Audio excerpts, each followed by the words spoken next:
नमस्कार। देवरिया की आवाज रेडियो केसरी से प्रस्तुत है स्थानीय हालचाल। पहले मुख्य हालचाल। शुक्रवार को उप मुख्यमंत्री का कार्यक्रम हो रहा है आयोजित। 1 दर्जन से अधिक ट्रेनें निरस्त होने से यात्रियों की बढ़ी परेशानी और जहरीला पदार्थ खाने से एक युवक की चली गई जान। स्थानीय हालचाल के साथ मैं अनिकेत मिश्र।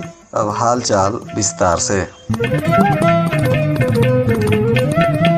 सूबे के उप मुख्यमंत्री ब्रजेश पाठक 1 दिवसीय कार्यक्रम के तहत देवरिया में आ रहे हैं। इस दौरान शुक्रवार को विभिन्न कार्यक्रमों में वे प्रतिभाग करेंगे। बताया जा रहा है कि उप मुख्यमंत्री 18 अक्टूबर को सुबह 11:30 बजे कंचनपुर में पूर्व मंत्री स्वर्गीय रविंद्र किशोर शाही की मूर्ति पर माल्यार्पण करेंगे। 12 बजे जिला राजस्व न्यायालय कलेक्टेरिएट परिसर में स्वर्गीय राजेंद्र किशोर शाही के नाम से नवनिर्मित अधिवक्ता भवन का लोकार्पण करेंगे और 1:15 पर आचार्य नरेंद्र देव इंटर कॉलेज पथरदेवा में पूर्व मंत्री स्वर्गीय रविंद्र किशोर शाही की पुण्यतिथि पर आयोजित होने वाले कृषि मेला का भी मुख्य अतिथि के रूप में शुभारंभ करेंगे। उनके आगमन को लेकर पार्टी के तमाम नेता कार्यकर्ता जोर शोर से तैयारी में लगे हुए हैं, तो वहीं जिला प्रशासन के तरफ से भी उनके स्वागत की तैयारी पूरी कर ली गई है। गोरखपुर के डोमिनगढ़ और जगत बेला के बीच ऑटोमेटिक सिग्नल सिस्टम के निर्माण के चलते देवरिया सदर से गुजरने वाली 15 से अधिक ट्रेनों को निरस्त कर दिया गया है। कई ट्रेनों के मार्ग को परिवर्तित किया गया है, जिससे बाहर और लोकल रूटों पर आने जाने वाले यात्रियों की मुश्किलें बढ़ गई हैं। ऐसे में वह टिकट कैंसिल कराने के साथ ही अन्य साधनों का सहारा ले रहे हैं।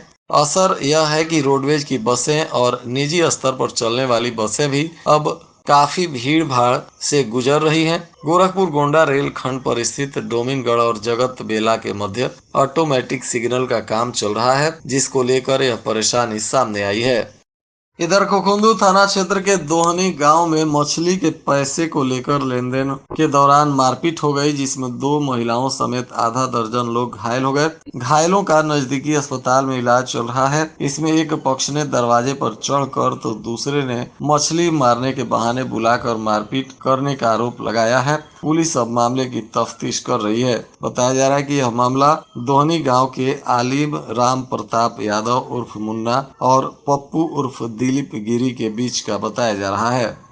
इधर सलेमपुर कोतवाली क्षेत्र के एक वार्ड के रहने वाले एक युवक ने संदिग्ध परिस्थितियों में जहरीला पदार्थ खा लिया, जिससे इसकी जान चली गई। बताया जा रहा है कि हालत बिगड़ने लगी तो परिजन अस्पताल लेकर गए, जहां डॉक्टरों ने स्थिति गंभीर देखते हुए जिला अस्पताल के लिए रेफर कर दिया और इलाज के दौरान जिला अस्पताल में इसकी मौत हो गई। घटना के बाद पुलिस अब मामले की तफ्तीश कर रही है। इधर दशहरा का त्योहार बीतने के बाद कान की बीमारी से पीड़ितों की संख्या में अब इजाफा होता हुआ दिख रहा है। तेज आवाज में डीजे बजाने से कान पर इसका असर पड़ा है। लोगों को अचानक कम सुनाई दे रहा है, सनसनाहट आदि की समस्या आई है। मेडिकल में इस तरह की शिकायतें लगातार बढ़ रही हैं। 10 से अधिक मरीज अब तक आ चुके हैं। डॉक्टर दवा के साथ जाँच कराने की भी सलाह दे रहे हैं। महर्षि देवराहा बाबा स्वशासी राज्य चिकित्सा महाविद्यालय के औषधि वितरण कक्ष में छत का प्लास्टर टूटकर अचानक गिर गया, जिसके चलते एक फार्मेसी की इंटर्न छात्रा घायल हो गई, जिसका इलाज किया गया। बताया जा रहा है कि CMS कार्यालय के बगल में औषधि वितरण काउंटर है। यह पुराने जिला अस्पताल भवन में ही स्थित है, जिसमें 4 काउंटर हैं, एक साथ संचालित किए जाते हैं। इसी बीच दोपहर में अचानक इसकी छत के प्लास्टर का बड़ा हिस्सा टूटकर गिर गया। संजोग से प्लास्टर कक्ष में बने लकड़ी के छज्जे पर गिरा, जिसके बाद वहां से नीचे गिरा। इसका एक टुकड़ा औषधि काउंटर पर फार्मेसी की इंटर्नशिप कर रही छात्रा रिया पुत्री श्रवण, जो बैकुंठपुर की रहने वाली हैं, इनके मोबाइल में कैद हो गया है और अब लोग भी इसकी जांच कर रहे हैं। Uttar Pradesh rice mill welfare association ने डीएम दिव्या मित्तल को एक ज्ञापन सौंपा है जिसमें कहा गया है कि मिलर विभिन्न क्रय एजेंसियों से मूल्य समर्थन योजना के तहत किसानों का खरीदे गए धान की कुटाई पर एफसीआई को सम प्रदान करते हैं। इस कार्य के करने के उपरांत देयकों का भुगतान एजेंसियों द्वारा किया जाता है। इसमें पीसीएफ संस्था के द्वारा फोर्टिफाइड चावल सहित कुटाई, सूखन, अन्य देयकों के भुगतान में 10 से 15% कमीशन की मांग वहां के लोगों द्वारा की जा रही है। मिलर जब अपने भुगतान के बारे में पीपीएफ कार्यालय जा रहे हैं तो कहा जा रहा है कि शासन से पैसा आएगा तब पेमेंट होगा। अब इसी से तंग आकर जिलाधिकारी को संघ के तरफ से ज्ञापन देकर सहायता की मांग की जा रही है। जिलाधिकारी दिव्या मित्तल ने जिला प्रबंधक पीपीएफ को निर्देशित किया है कि वे वर्तमान रबी अभियान 2024-25 में फास्फेटिव उर्वरक की मांग को देखते हुए स्टॉक 500 मीट्रिक टन में समितियों की मांग को लेकर निर्धारित विवरण के अनुसार एनपी का आवंटन जनहित और कृषक हित में करते हुए समितियों के पीपीएफ खाते में उपलब्ध क्रेडिट बैलेंस के सापेक्ष त्वरित गति से प्रेषित करना सुनिश्चित करेंगे। जिला प्रशासन का कहना है कि कृषकों को 1470 रुपए प्रति बोरी यानी 50 किलोग्राम की एक पैकेट 1470 रुपए में कृषकों को उर्वरक प्रदान किया जाएगा। इससे अधिक पैसा लेने वाले लोगों पर कार्रवाई भी की जाएगी। जिला प्रशासन किसानों को समय से उचित दाम में उर्वरक उपलब्ध कराने की दिशा में बेहतरीन तरीके से काम कर रहा है। इधर देवरिया शहर में 2 साल पहले जालसाजी और धोखाधड़ी के केस में फरार चल रहे एक विद्यालय संचालक के घर पर जब पुलिस इश्तेहार चस्पा कर रही थी तो बताया जा रहा है कि आरोपी घर के अंदर ही सोया हुआ था और पुलिस घर के बाहर इश्तेहार चस्पा कर रही थी। पुलिस ने आरोपी को कोर्ट में हाजिर होने का नोटिस तो चिपका दिया, परंतु सूचना मिलते ही आरोपी गेट पर चिपकाए गए नोटिस को देखा और उसे आंदेशा नहीं था कि उसका वीडियो बनाया जा रहा है। वीडियो बनता देख वह फिर से मकान के अंदर चला गया। सीजीएम कोर्ट ने अभियुक्त को 18 अक्टूबर को हाजिर होकर न्यायालय के समक्ष अपना जवाब देने का आदेश दिया है। अब इसका वीडियो सोशल मीडिया पर जारी हो गया है जो तरह तरह से चर्चा का विषय बना हुआ है।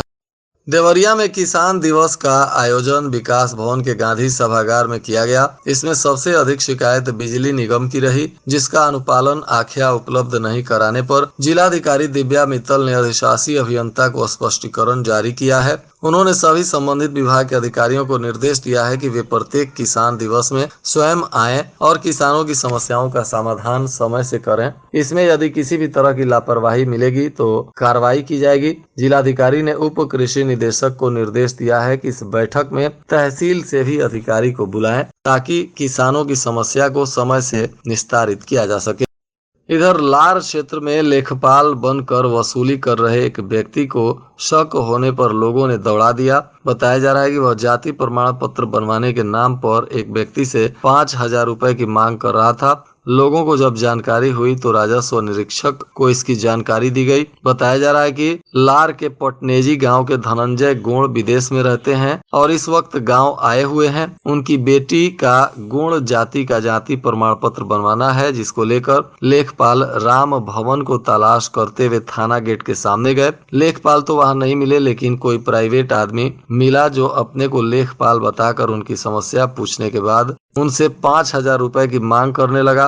बगल की दुकान पर बैठे छात्र नेता साहू ध्रुव कुमार गुप्ता को यह बात की जानकारी हुई तो उन्होंने कई लोगों को बुलाया और वहां हंगामा होता हुआ देखकर खुद को लेखपाल बताने वाला आदमी भागने लगा। फिलहाल इसकी जानकारी प्रशासन को दी गई है और प्रशासन मामले की तफ्तीश कर रहा है। समाज कल्याण विभाग के द्वारा संचालित मुख्यमंत्री सामूहिक विवाह योजना के तहत जिले भर से ऑनलाइन के माध्यम से कुल 486 आवेदन आए हैं। विकास खंड स्तर से सत्यापन के बाद विभाग के द्वारा भी आवेदनों का सत्यापन कराया जाएगा। पात्र व्यक्ति योजना का लाभ लेने के लिए ऑनलाइन आवेदन कर सकते हैं। विभाग के द्वारा संचालित मुख्यमंत्री सामूहिक विवाह योजना के तहत अनुसूचित जाति, अनुसूचित जनजाति और अन्य पिछड़ा वर्ग, सामान्य और अल्पसंख्यक वर्ग के व्यक्तियों की बेटियों की शादी के लिए यह योजना संचालित है। इसकी पात्रता के लिए संबंधित व्यक्ति को सालाना आय 2 लाख से अधिक नहीं होनी चाहिए। इसमें विवाह हेतु कन्या की आयु 18 वर्ष और वर की आयु 21 वर्ष होना अनिवार्य बताया गया है। इधर अधिवक्ताओं ने दीवानी न्यायालय परिसर में पूर्व अध्यक्ष सुभाष चंद्र राव की अध्यक्षता में बैठक की, जिसमें नगर पालिका के द्वारा प्रत्येक घर से 1 रुपया रोज वसूलने का विरोध किया गया। पूर्व अध्यक्ष ने कहा कि नगर पालिका मनमाना कर वसूलने का प्रावधान लागू कर नगर वासियों का उत्पीड़न करना चाहती है। गृह कर और जल कर तो पहले से ही नगर पालिका ले रही है, जबकि सुविधा के नाम पर कुछ नहीं है। सड़कें बदहाल स्थिति में हैं और नालियां टूटी हुई हैं। बैठक में काजी आमिर, अरविंद साहनी, राधेश्याम पाठक सहित तमाम लोग मौजूद रहे और नगरपालिका के इस टैक्स का सभी लोगों ने एक सुर में विरोध किया। और आज के मौसम का तापमान देवरिया में न्यूनतम 24 डिग्री सेल्सियस और अधिकतम 35 डिग्री सेल्सियस रहने की संभावना है। अंत में मुख्य हालचाल एक बार फिर। शुक्रवार को उप मुख्यमंत्री का कार्यक्रम हो रहा है आयोजित। 1 दर्जन से अधिक ट्रेनें निरस्त होने से यात्रियों की बढ़ी परेशानी और जहरीला पदार्थ खाने से एक युवक की चली गई जान। इसके साथ ही रेडियो केसरी से प्रसारित स्थानीय हालचाल का यह अंक समाप्त हुआ। नमस्कार। Thank you.